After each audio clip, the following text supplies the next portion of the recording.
Peut-être tu fais beaucoup d'efforts. Quand tu fais quelque chose, c'est parfait, c'est idéal, c'est très bien fait, rien à dire. Mais ça te coûte trop. Et t'en as marre. T'en as marre faire d'efforts. T'en as marre faire d'efforts parce que même parfois, quand tu fais tu donnes ton maximum,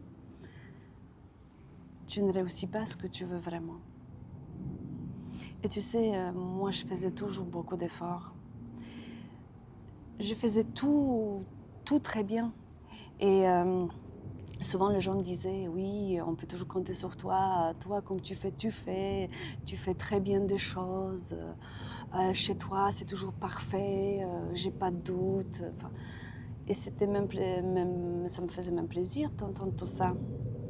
Mais tu sais, j'en avais marre à un moment. J'en avais marre de faire trop d'efforts dans la vie pour tout ce que je faisais. Est-ce que c'était pour mes projets, mon travail? Est-ce que c'était pour mon enfant? Est-ce que c'était pour la vie familiale? Tout ce que je faisais, je faisais trop d'efforts. Et ça m'a épuisée à un moment.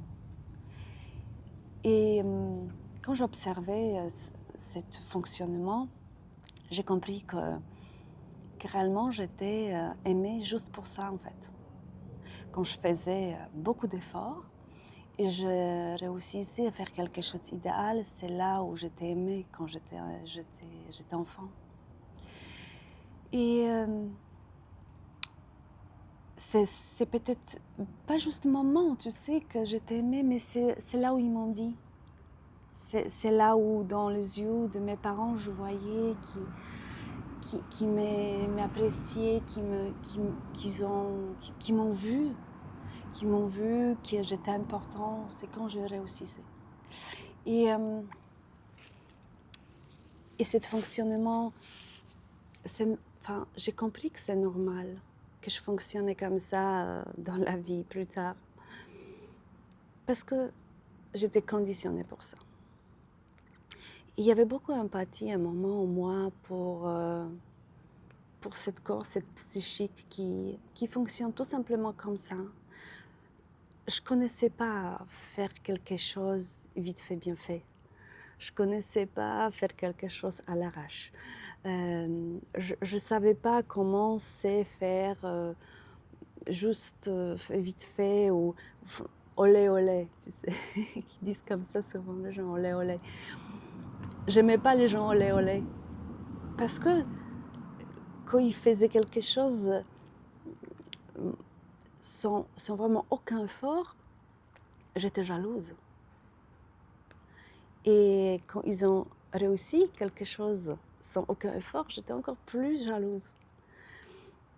Parce qu'au fond de moi, je voulais faire moins d'efforts, mais je ne savais pas m'arrêter. Et plus le temps passait, plus en fait, je m'épuisais. Je m'épuisais en tout. Est-ce que c'était quand je faisais attention, préparer bien manger pour ma famille, pour qu'ils soient en bonne santé, ou j'organisais un rendez-vous, un dîner pour la famille, où tout était nickel, mais ça me coûtait tellement de travail, ça me coûtait tellement d'efforts, tellement de stress, tellement que mon corps, tout était serré, ça me coûtait trop. Et à un moment, j'ai compris que c'est ma façon de vouloir être aimée, en fait. Et plus le temps passait, plus j'observais aussi qu'il y a les gens qui ne font pas d'efforts et qui réussissent quand même. Et même moi, parfois, sans faire ça exprès, je ne faisais pas effort et j'ai exactement réussi ce que je voulais. En fait, j'ai pas fait ça consciemment, tu sais. Je comptais que je vais jamais, par exemple, réussir à un projet.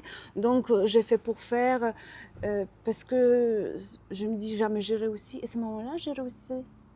Et je me dis, Comment c'est possible? J'ai pas fait d'effort. J'ai fait ça vite fait, bien fait, et j'ai réussi quand même. Et, euh, et après, et après, plus je observais mon fonctionnement et aussi comment ça fonctionne la vie, je voyais que on n'a pas besoin de faire autant d'efforts pour réussir. Et t'as pas besoin de me croire. Tu me crois pas, hein. Je veux pas que tu me crois. Je veux que tu essayes. Avec une simple chose. Fais quelque chose juste au mieux. Pas plus. Même pas un grain plus. Juste au mieux, c'est tout. Juste pour que tu dis, ok, c'est bon. Et tu vas voir. Tu vas voir comment tu vas te sentir et qu'est-ce que ça va donner. Et mon expérience, c'est quand je faisais ça, j'étais, enfin, j'ai réussi, j'ai réussi faire, j'ai réussi gagner, j'ai réussi projet, j'ai même mieux réussi.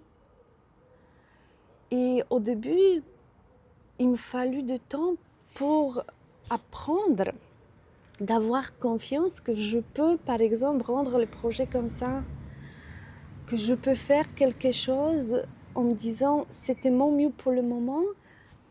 Parce que tu sais, à l'intérieur, je voulais encore travailler, faire mieux, enfin, modifier, enfin, améliorer, etc. Mais je me dis non.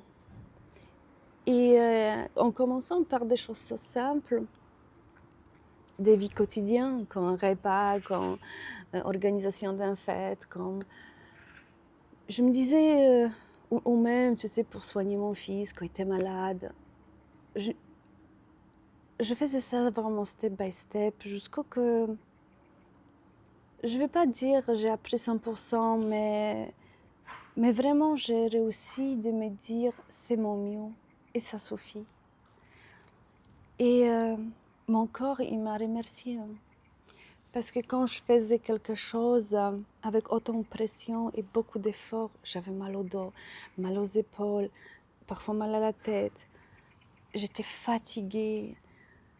Et maintenant j'ai l'impression que les choses se font tout seul. Et c'est ça en fait la magie. C'est vivre et faire les choses comme si c'est fait tout seul. Et ça ne veut pas dire que tu dois rester sur le canapé, ne rien faire. Je ne parle pas de ça. Je ne parle pas que tu dois se déconnecter de la vie.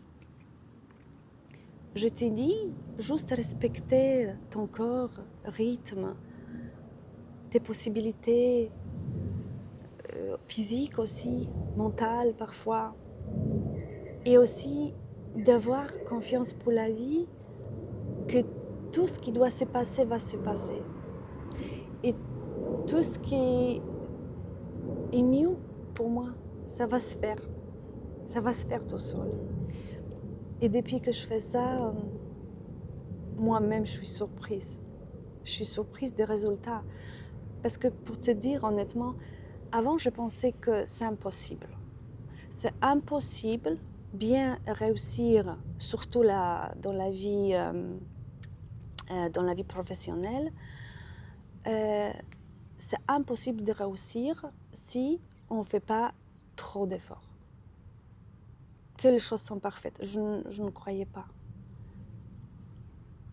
Et la vie tout seul m'a appris que plus ma posture était ouverte, était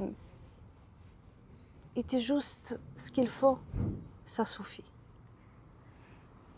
Et faire des choses avec moins d'efforts fait qu'on réussit aussi bien. Et en plus, on est beaucoup plus heureuse et beaucoup moins fatiguée.